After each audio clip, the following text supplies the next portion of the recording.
dhumarra yaada kannachuun bareeda jeetiin ol bee baga mana kana qopheessite galatoomi namoonni jajjaboolleen hedduu ture Dr. Nooraddiin fi Abdifaan tarii yoo jala gabbu'an illee taate isin hundinuu galatooma warri mana kana keessa jirtan baga nagaan marii babbareedduu gootanii jira.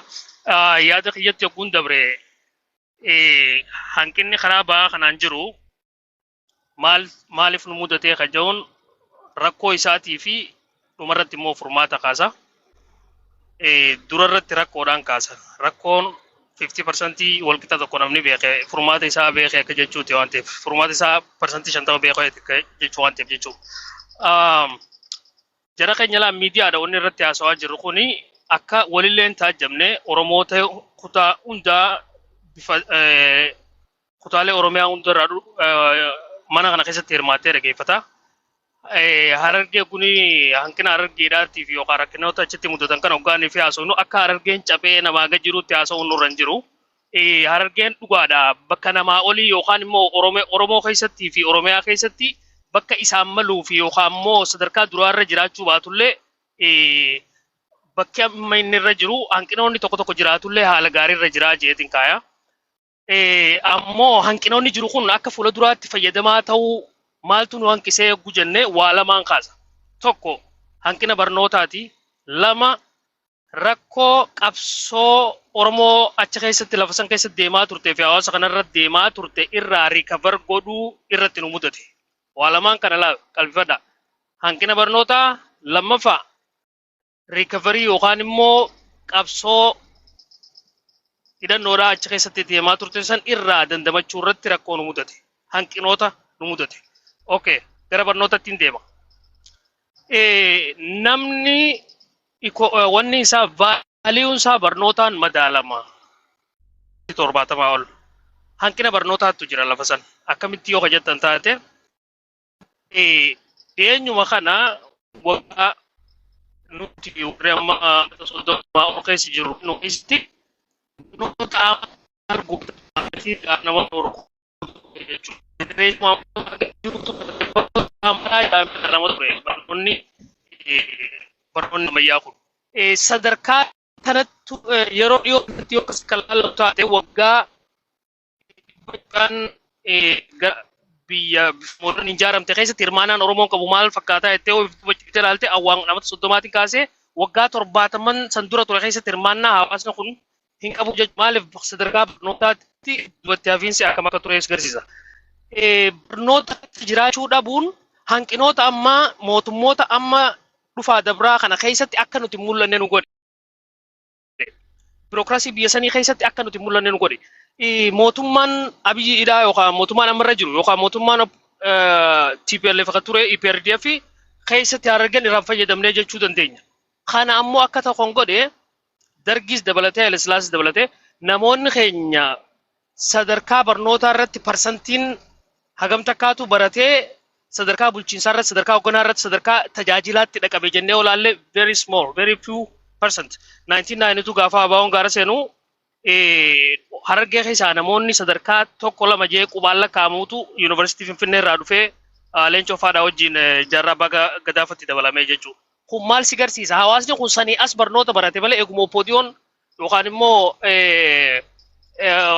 1990 tokko booda kan barnoota kana egaa afaan Oromootiin qubee generation kun dhufe barate malee hin baranne jechuudha. Barnoota keessaa dhabamuun maal nu godhe?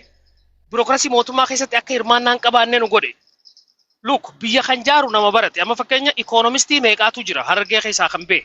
Kan akkaataa itti diinagdee diriirsanii dhaloota utuban ifu utubee maatii utubee dhaloota utubu. Beeku. Dentistii meeqaatu jira. Kilinika banee kan hawaasan tajaajiluu danda'u. Hawaasan irraa kaashii sassaabbatee ittiif guddisee hawaasanis tajaajila fayyaa kennuu danda'u. Doktorota meeqaatu jira sarjiyoon. Ispeeshaalistoota meeqaatu jira. IT teknishaanota meeqaatu jira. Si kaasa. Abaawoon gaafa jaaramu jarraa bagdaafan qabsoo hidhannoo gobeella keessatti finiisaa turan. Okay. Qabsoon sun gaafa gara orgaanizii yookaan dhaabbataatti jijjiiramu maal godhe? Namoota baratantu dhufee qabsoo salliit godhee jechuudha. Maaliif?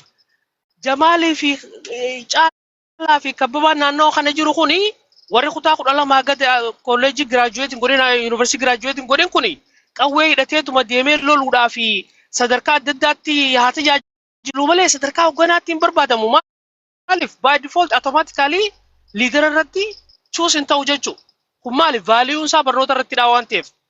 As keessatti qabsoo keessatti illee maaliif hoggana dhabnee yaada jiru ilaale. Hoggana adda bilisummaa Oromoo keessatti maaliif hoggana irratti namni keenya karaa kee mul'annee hojjete educationally sanii wal qabataa jechuudha. Yoo in majority nama tokko lama sadii qabaratee in majority yooni fi dominate godhe organization san osoo hin jaalanne isaantu filama isaantu qaadhimama isaantu ijaatu isaan irratti deebi'a.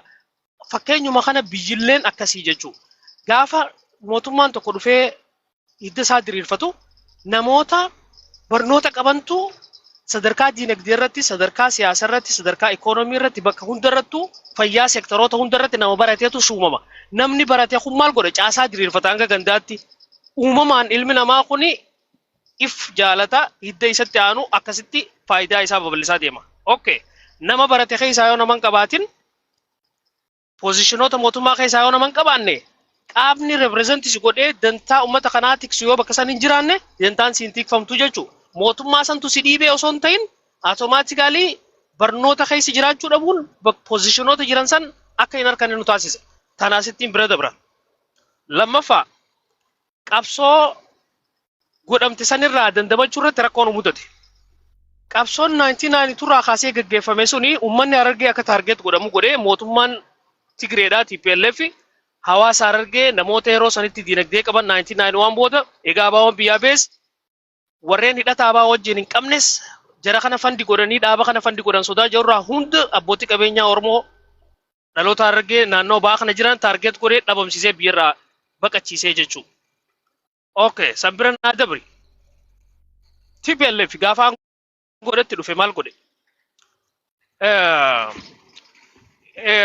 Wanni dhadhaabe maqaa qabsoo keessatti gaggeeffamteen uummata miidhame dandamachiisuudhaaf jeeti ifartii ijaaree qabeenya uummata Itoophiyaa biiliyoona garamadee ifartii ijaaree uummata Tigraay fayyadaa ture jechuudha. Okay, qabsoon Oromoodhaa tan 1992 irraa waan irraa kaasee san dura 80moota 70moota gaafa jaarraa Abbaa Gadaafaa irraa kaasee lafa san keessatti deeme suni mootummoota dargirraa hanga wayyaaneetti uummata kana taarget godhee jira.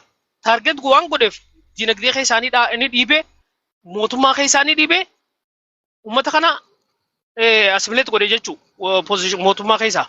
Kuni maal fide diinagdeedhaan duubatti nu hambise wanni duubatti nu hambise. Qabsoon achi keessatti godhamte suni daameejii yookaan miidhaa isin hawaasa kanarraan geessisan irraa dandamachuurra rakkoon mudateen jee amma. Maaliifi gaafa mootummaan nama Oromootiin durfamu gara aangootti dhufu lafa qabsoon keessatti deemaa turte kana akkuma TPLF ifartii hundeessee uummata Tigraay fayyadisan lafa tana qabsoon bara dheeraa keessatti deemaa waan turteef dandamachiisuu waan jiru sistamni akkasii qophaa'ee hawaasa kana haala itti diinagdee keessatti mootummaa keessatti hirmaannaa isaa bifa ittiin madaalan wanni godhan uummata kana mootummaa keessatti fi diinagdee keessatti hawaasummaa keessatti ittiin hundeessan hin godhamne jechuudha. Hanqina karaa mootummaatiin jiru. Kun yoo akka ta'u maaltu godhe? Hawaasni keenya sagaleen bakka takkan turre faffaca'aa turte kan gaara seenee itti dhukkaasaa jira mootummaa kanas afaan guunnee akka nuti afaan guutuudhaan hanqinaatu bakka kana jira qabsoo lafa san keessa irratti deemaa turteef hawaasa kana daameejii irra ga'e kana dandamachiisuu irratti akkuma TPLF ifartii hundeessee godhesan maaliif godhuu dhabde jee uummanni kun gara afaan guutuudhaan akka hin gaafanne mootummaa kana asii fi as miilaa fi harka mataa qabanii adda harkisaa jiranii jechuudha. Hayyoota warri hawaasa kanaan warri siyaasaa gaggeessaa tures mootummaa kanarratti duulaa jira. Hawaasni immoo warri lafarra jirus garri tokko qawwee qabatee gaara jira. Inni 4 kiiloo jiru ifiifuu miila isaa 4 kiiloo keessa tursiifachuufuu qabsoorra jira jechuudha. Poozishina yookaan immoo istaandii itti gaafii teenya nu deebisurra hin jiru jechuudha. Riyaalitii jiru. Wanni duubatti nu hambisees waan lamaadha. Rakkoo barnootaatii fi rakkoo qabsoorraa deebisnee dandamachuu irratti kana mootummaarraa illee ilaalchan harkatiin haalli amma jirus nuuf mijatii jeeti galatoome. Fayyadee tuqaalee bibbireeddu keessattuu daameejii qabsoodhaa kan ture historical background jechuudha. Lafta keessatti qabsoo deemaa ture mootummaatti amantummaa harkachuunis ni jabaatti poointii bireeda lafa keessee fayyade. Takkaatti da'uu hin deema. Takka dabaleeti Hamza dhaabuu wanta dubbatu bareentaa dubbatu takka. Jajjara gabaabsa akka wal ga'u yaadni namoonni akka ga'u yoo deeqaa sasseetu gootanii fuudhaaltanii dureedhaan fayyade bareeduuf. Okay, hedduu galatoomaadha. Dababbareeda kaasuu jirtanii. Jara keenya, uummanni keenya wanni guddaan ta'e dhugaadha. Edukeeshiniin is power jechuun dhugaadha. Ali birrallee maal dhaamtaaf jennaan